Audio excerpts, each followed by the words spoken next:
पश्चिम बंगाल के मुर्शिदाबाद में जिस प्लॉट पर बाबरी मस्जिद की नींव रखी गई थी, वहां आज जुम्मे की पहली नमाज में हजारों की भीड़ उमड़ी।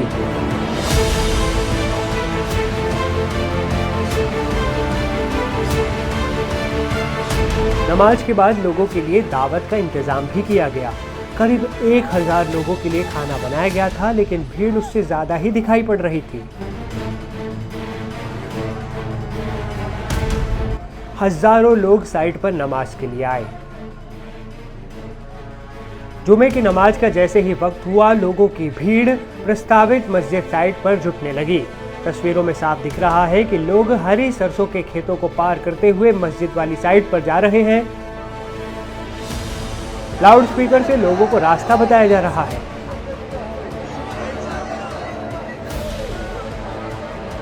आयोजकों ने यहां नमाजियों के लिए खाने का भी इंतजाम किया।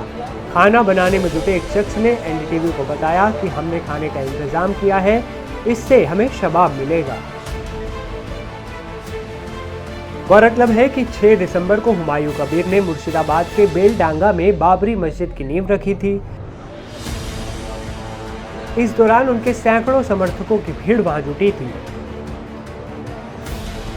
आज चूंकि शुक्रवार का दिन था, तो वहां जुमे की नमाज के लिए लोगों की भारी भीड़ जुटी। नमाजियों के लिए बड़ी तैयारी थी। 1.5 क्विंटल चावल का इस्तेमाल खिचड़ी बनाने के लिए किया गया। आपको बता दें कि हुमायूं कबीर के प्रस्तावित बाबरी मस्जिद के लिए लोग जमकर दान भी कर रहे हैं। बेलडांगा में बाबरी मस्जिद के लिए बक्से भर भर के पैसे आ रहे हैं। अब तक ऑनलाइन और ऑफलाइन करोड़ों का दान बाबरी मस्जिद के नाम पर किया जा चुका है। तो आयोजकों ने पैसों के बॉक्स के अलावा QR कोड भी लगा रखे हैं। मुर्शिदाबाद में कबीर के प्रस्तावित बाबरी मस्जिद के शिलान्यास के बाद पूरे देश में काफी राजनीतिक प्रतिक्रियाएं आई हैं। उन्हें टीएमसी ने सस्पेंड भी कर दिया। बीजेपी से लेकर ममता बनर्जी को घेर रही है, तो टीएमसी ने इसके पीछे बीजेपी का पैसा बताया है। हालांकि हुमायूं कबीर का दावा है कि पैसा जनता दे रही है। उन्होंने फेसबुक पर दान के पैसों को गिनते हुए वीडियो भी डाला था।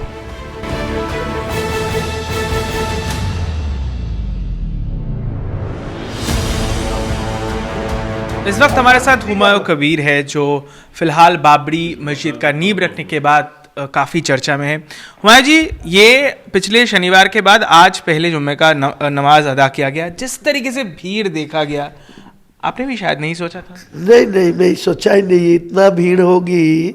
लाखों का आदमी वहाँ नमाज पढ़ने लिए खुद आ जाएगी। मेरा इतना कोई इरादा ही नहीं था।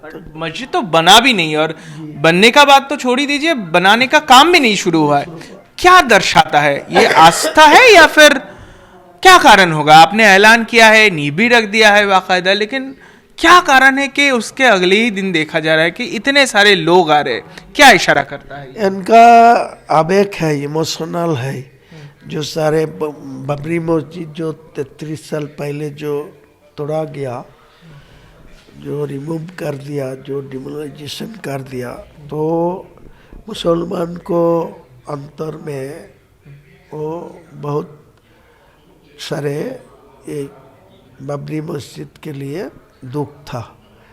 मैं इतना सोचा नहीं, जो मैं बाबरी मस्जिद बनाने का ऐलान करेगी तो इतना आदमी को साड़ा मिलेगी, इतना सपोर्ट मिलेगी, मैं ही सोचा नहीं कभी। तो आज का दिन में जो देख रहे हैं, इसीलिए मेरे को पहले आज जुम्मा पड़ा, तो जुम्मा के बाद मेरे को ऐलान करना पड़ा, जो जितना दिन वो मस्जिद कंप्लीट नहीं होगी, हर जुम्मा में यहाँ नमाज अदा होगी। अच्छा, इसी तरीके से होता रहेगा। यानी आप 3 साल का मोहलत दिए हैं, 3 साल में लगा हर जुम्मे को यहाँ पर। हमने आज देखा कि इतना लोग एकत्रित हो गए थे, शायद वो उस जमीन पे नहीं हो पाया, स्कूल के पीछे वाले दूसरे वाला फिर करना पड़ेगा। तो क्या आपका अंदाजा क्या है कि ये तो हर शुक्रवार ही ऐसा भीड़ होगा? क्या कुछ खास व्यवस्था कर रहा है? क्योंकि बारिश का दिन है, गर्मी आएगा। जरूर करेंगे। जो बाबरी मस्जिद को काम तो फरवरी में शुरू करेंगे, तो इसके लिए 4 हफ्ता तो मेरे को अलग सिस्टम में वो जगह करना पड़ेगा। तो जो काम शुरू होगी उनके पहले नमाज अदा करने के लिए थोड़ा जगह भी रेडी रखें। देखिए पैसा तो आ रहा है, पहले हमने देखा कि आपने कहा था कि 3 कट्ठा जमीन का इंतजाम हो पाया है, वहाँ पर जमीन का क्या फिलहाल क्या स्थिति है? एक हफ्ते में कितना बदलाव हुआ है? कितना जमीन आपके पास आया है? कौन के खरीदे है या फिर दान में आया है? ये सिचुएशन सारा बदल गया। पहले जो लोग विरोध कर रहे हैं वो लोग खुद जाके जमीन देने के लिए तैयार है। तो मेरा लगभग 25 बीघा जमीन रेडी है। वो जमीन जितना जल्दी हो वो पेपर्स वर्क कर लेगी, डीड कर लेगी, और डीड के बाद फिर और 5 बीघा बढ़ा लेगी। टोटल 30 बीघा जगह में 30 बीघा जगह में ये सारे काम होगी। 22 तारीख भी नज़दीक आ रहा है, आपका नया पार्टी का ऐलान का वक्त आ रहा है।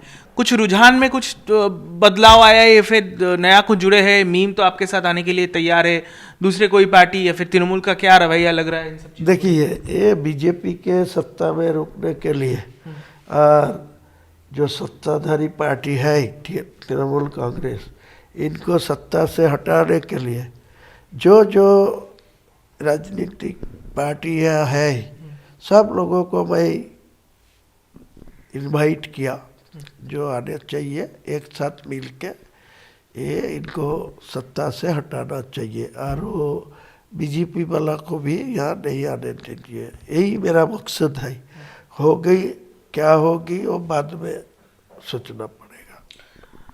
मेरा आखिरी का सवाल है कि तृणमूल लगातार आपको कह रहा है कि आप गद्दार है, पार्टी के साथ अपने ट्रेटर की तरफ पेश आए हैं, क्या कहना चाहेंगे आप? तृणमूल कांग्रेस सत्ता से आने का बाद 2011 से 2016, 16 से 21, 21 से 25 चल रहा है, 26 में चुनाव आएगी। वो सारे बंगाल का मुसलमान को साथ कितना गद्दारी किया, इनको जवाब दी मुसलमान आदमी सारा लेगी तृणमूल पार्टी को। 6 दिसंबर के बाद मानो जैसे एक हुजूम चल पड़ा है, जैसे यहाँ पर भीड़ बढ़ रहा है, रोजाना ईंटा लेकर आ रहे हैं और कई सारे आवाज भी उठ रहे हैं राम मंदिर का। कल भी देखा गया विधाननगर, सॉल्ट लेक, कोरोना में पोस्टर आया है कि फरवरी तक वहाँ पर राम मंदिर बनेगा, बीजेपी के एक नेता घोषणा किया। इसको किस तरीके से देखते हैं? मंदिर मस्जिद का राजनीति बंगाल में चर्चा में आ रहा है विधानसभा चुनाव। पहले से तो मंदिर लेके, राम मंदिर लेके तो बीजेपी में 3rd टाइम सत्ता में है, तो फिर सारा देश में वो जो सिलसिला है, सारा देश में जो सारा राज्य है उनको तो ये मंदिर लेके तो हो रहा है। तो इतना दिन बाद, 32 साल बाद मैं मस्जिद का मुद्दा उठाया, तो इतना क्यों तड़पाते हैं, इतना क्यों दिक्कत आते हैं, इतना क्यों विरोध करते हैं? आप लोग सारे इंडिया में सारे राम मंदिर बनाएगी, कोई जगन्नाथ मंदिर बनेगी, कोई काली मंदिर बनेगी, कोई सब कुछ। मैं तो कोई विरोध नहीं किया, तो मेरा भी हक है मस्जिद बनाने का। सारा इंडिया में जो स्वाधीनता आया, जो आज़ादी आया, आज़ादी का बाद तो सब लोगों को अच्छा ढंग तरीका में सबको मिलना चाहिए। तो उन लोगों को जो मंदिर बनाया, राम मंदिर बनाया, तो मैं तो कुछ नहीं किया, कुछ नहीं बोला, कुछ विरोध नहीं करेंगे। फिर जितना मर्जी और राम मंदिर बनाना दीजिए, कोई दिक्कत नहीं है मेरा। बहुत बहुत शुक्रिया हमसे बात करने के लिए। हुमायूं कबीर का कहना है कि मंदिर भी बनना चाहिए, मस्जिद भी बनना चाहिए, लेकिन आगे की राजनीति किस तरीके से बदलेगा ये देखने लायक होगा। कैमरा पर्सन अनिरुद्ध त्रिपाठी के साथ रिक्ति इंडिया के लिए।